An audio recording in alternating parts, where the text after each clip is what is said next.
exércitos chegou aqui pra guerrear.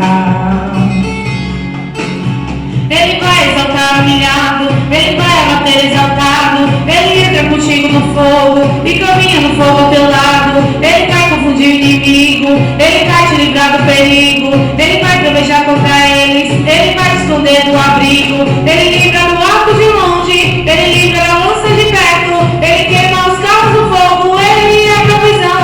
Seja no vale ou na caverna, nosso Deus está sempre perto. Deus vai fazer uma coisa nova, vai jogar a cena, vai fazer a roda grande passar dentro da pequena, vai fazer surpresa grande aqui na terra. Deus já ganhou essa batalha inimigo, bateu e retirada. Esse problema até parece grande, mas pra Deus é nada. Essa muralha aí, pra nosso Deus é nada. Esse gigante aí, pra nosso Deus é nada. Essa doença aí é nada, é nada, é nada. A tempestade aí, pra nosso Deus é nada.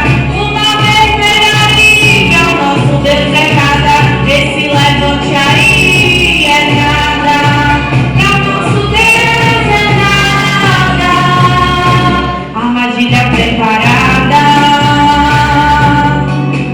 pra você é uma guerra espiritual que você não vê.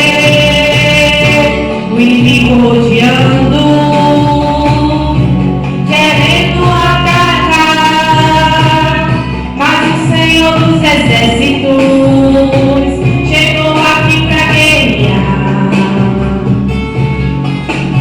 Ele vai exaltar humilhado, ele vai abater exaltado. Ele entra contigo no fogo e caminha no fogo ao teu lado. Ele vai confundir o inimigo, ele